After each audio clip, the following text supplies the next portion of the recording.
आज आहे ना आपण इथे तिखट वाफोळी बनवणार आहोत। यासाठी मी इथे अख्खी उडदाची डाळ घेतलेली आहे अर्धा वाटी, 1 वाटी एवढे बासमती तांदूळ, 1 वाटी चण्याची डाळ आणि 1 वाटी इथे गहू घेतलेले आहेत। तर सर्वात अगोदर ना आपल्याला हे गहू, तांदूळ आणि चण्याची डाळ, उडदाची डाळ हे चांगलं ना स्वच्छ असं पुसून घ्यायचं आहे एखाद्या कॉटनच्या कपड्याने। तर इथे मी एक कॉटनचा कपडा घेतलेला आहे, त्यामध्ये सर्वात अगोदर मी इथे उडदाची डाळ चांगली अशी स्वच्छ पुसून घेणार आहे। हा कॉटनचा कपडा आहे ना, तो तुम्ही थोडासा ओलसरसुद्धा करून हे डाळ आणि तांदूळ चांगलं असं स्वच्छ पुसून घेऊ शकता, कारण का डाळ आणि तांदूळ टिकवण्यासाठी यावरती केमिकल्स आणि पावडरींचा वापर केला जातो। यासाठी आपल्याला स्वच्छ असे पुसून घ्यायचे आहेत। तर मी इथे उडदाची अख्खी डाळ वापरलेली आहे। तुमच्याकडे जर अख्खी डाळ नसेल तर तुम्ही इथे अर्धी डाळ असते उडदाची, ती वापरलात तरीसुद्धा चालेल। तरी उडीद मी चांगले असे स्वच्छ पुसून घेतलेले आहेत। आता हे एका वाटीमध्ये काढून घेते।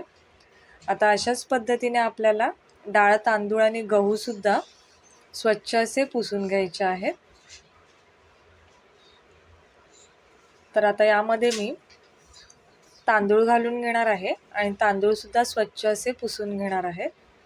हा कपडा तुम्ही ना थोडा असा ओलसर केलात ना आणि पुसलात तरीसुद्धा चालेल। तर तांदूळसुद्धा मी स्वच्छ पुसून घेतले आणि त्याच वाटीमध्ये काढून घेतले। चण्याची डाळसुद्धा त्याच पद्धतीने आपल्याला स्वच्छ करून घ्यायची आहे। आता यामध्ये मी गहू घालून घेतलेले आहेत, गहूसुद्धा छान असे स्वच्छ करून घेतले आणि वाटीमध्ये काढून घेतले। आता हे स्वच्छ केलेले डाळ, तांदूळ, गहू आणि उडीद आपल्याला हे मिक्सरच्या भांड्यामध्ये घालून घ्यायचे आहेत। तर इथे मी छोटं मिक्सरचं भांडं घेतलेलं आहे। आता यामध्ये सर्वात अगोदर मी तांदूळ घालून घेणार आहे, त्यानंतर गहू। तुम्ही इथे कोणताही गहू वापरू शकता, रेशनचा किंवा दुकानचा सुद्धा। आता मी हे चांगलं मिक्सरमध्ये वाटून घेणार आहे। तर मैत्रिणींनो, हे काय झालं आहे माहिती आहे, मी एकदाच वाटायला घेतल्यामुळे हे वाटत नव्हतं, त्यामुळे मी काय केलं, हे थोडं थोडं वाटून घेतलेलं आहे।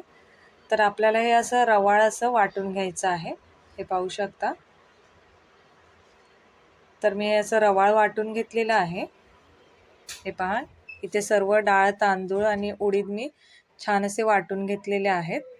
आता यामध्ये ना आपल्याला थोडं थोडं पाणी घालून घ्यायचं आहे, हे चांगलं मिसळून घ्यायचं आहे आधी। हे पहा, गहू वाटण्यासाठी खूप वेळ लागतो, तर काय करा, थोडे थोडे डाळ, तांदूळ घालून थोडं थोडं वाटून घ्या, म्हणजे पटकन वाटलं जाईल। आता यामध्ये पाणी घालून हे चांगलं मिश्रण तयार करून घ्यायचं आहे। तर हे आहे ना, आपण ढोकळा बनवतो ना, त्या पद्धतीचं आपल्याला मिश्रण तयार करून घ्यायचं आहे। तर यासाठी आहे ना, मला 1 ग्लास एवढं पाणी लागलेलं होतं। आता हे झाकून आपल्याला 8 ते 9 तासासाठी साईडला ठेवून द्यायचं आहे। तर पाहू शकता, 9 तासानंतर छान असे हे पीठ फुगलेलं आहे। हे पहा, हे आता मिक्स करून घ्यायचं आहे। आता कसे थंडीचे दिवस आहेत ना, त्यामुळे तुम्ही हे ना गरम ठिकाणी ठेवलात तरीसुद्धा चालेल मिश्रण, किंवा त्यावरती कॉटनची ओढणी किंवा शॉल वगैरे अंथरून ठेवलात तरीसुद्धा चालेल, म्हणजे हे मिश्रण आपल्याला उबदार ठिकाणी ठेवून द्यायचं आहे। आता यामध्ये बारीक चिरलेली कोथिंबीर घालून घेतली आणि 4 ते 5 हिरव्या मिरच्या अशा बारीक कट करून घेतलेल्या त्या घालून घेतलेल्या आहेत। आता यामध्ये आपल्याला 2 चिमूट एवढा हिंग घालून घ्यायचा आहे, चवीनुसार मीठ आणि 2 चमचे आपल्याला यामध्ये साजूक तूप वापरायचं आहे। आता हे सर्व आपल्याला चांगलं असं चमच्याने मिक्स करून घ्यायचं आहे। तर आपण आज आहे ना, सकाळच्या नाश्त्यासाठी हलका फुलका असा न्याहारीसाठी पदार्थ बनवत आहोत। तर हे चांगलं असं मिक्स करून घ्यायचं आहे। मिक्स झाल्यानंतर हे थोडा वेळ साईडला ठेवूया। आता यासाठी पूर्वतयारी करून घेऊया। एक ताट घेतलेलं आहे, आता यावरती आपल्याला 1 चमचा एवढं साजूक तूप घालून घ्यायचं आहे। तुपाच्या ऐवजी तुम्ही इथे तेलाचा सुद्धा वापर करू शकता ताटाला लावण्यासाठी। आता हे तूप आहे ना ते ताटाला आपल्याला चांगलं असं पसरवून घ्यायचं आहे. तर पाहू शकता इथे ताटाला मी पूर्णपणे तूप पसरवून घेतलेलं आहे. आता हे मिश्रण आपल्याला या ताटामध्ये घालून घ्यायचं आहे. ज्या पद्धतीने आपण ढोकळा बनवतो की नाही त्याच पद्धतीने हा पदार्थ आपल्याला इथे बनवायचा आहे. तर हा पदार्थ वाफवण्यासाठी ना मी पाणी छान असं गरम करण्यासाठी अगोदरच ठेवून दिलेलं आहे. तर आता हे सर्व मिश्रण मी यामध्ये घालून घेते.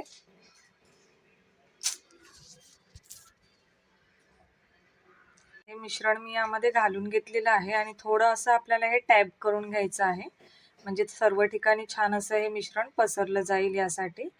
आता पाणी छान असं गरम झालेलं आहे. आता हे ताट आहे ना ते आपल्याला यामध्ये ठेवून घ्यायचं आहे. तर मी वाफोळी आहे ना ती कढईमध्ये स्टीम करून घेणार आहे. तुमच्याजवळ जर स्टीमर असला ना तर त्यामध्ये तुम्ही स्टीम करून घेऊ शकता. तर मी ही 15 मिनिटं मीडियम गॅसवरती छान अशी वाफवून घेतलेली आहे. तर आता आपण चेक करून पाहूया हे मिश्रण शिजलंय की नाही ते. अशी सुरी किंवा टूथपिक घालून पाहायची. क्लीन निघाली की समजायचं हे आपलं मिश्रण छान असं शिजलेलं आहे. आता हे खाली काढून घ्यायचं आहे आणि पूर्णपणे थंड करून घ्यायचं आहे. त्याशिवाय आपल्याला ही वाफोळी कट करून घ्यायची नाही. तर पाहू शकता मी पूर्णपणे थंड करून घेतलेलं आहे. आता हे आपण सुरीच्या मदतीने कट करून घेऊया. अगदी इझिली अशी हे वाफोळी कट होते आणि आतमध्ये पण छान अशी स्पॉन्जी तयार झालेली आहे. तुम्हाला कट करतानाच इथे समजत असेल. तर आता मी इथे वाफोळी आहे ना ती चौकोनी आकारामध्ये कट करून घेणार आहे. तुम्हाला पाहिजे ना तर तुम्ही डायमंड शेपमध्ये सुद्धा कट करून घेऊ शकता.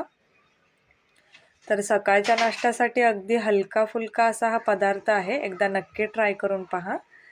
आता आपल्याला पलित्याने हे काढून घ्यायचे आहेत. तर पाहू शकता इथे मस्त अशी या वाफोळीला जाळी सुटलेली आहे. ही पहा आणि छान अशी आतपर्यंत ही शिजलेली आहे. अगदी पौष्टिक असा हा नाश्ता आहे. तर पाहू शकता इथे तुम्ही. आता हे दुसऱ्या प्लेटमध्ये काढून घेते. अजिबात कुठेही ताटाला सुद्धा चिकटलेली नाही वाफोळी आणि खाताना सुद्धा आपल्याला यावरती साजूक तूप घालून घ्यायचं आहे. त्यानंतर ही वाफोळी खाऊन घ्यायची आहे. तर मग ही आजची व्हिडिओ तुम्हाला कशी वाटली ना ती मला कमेंटमध्ये नक्की सांगा आणि जास्तीत जास्त तुमच्या मित्रपरिवारासोबत शेअर सुद्धा करा. चला तर मग उद्या भेटूया.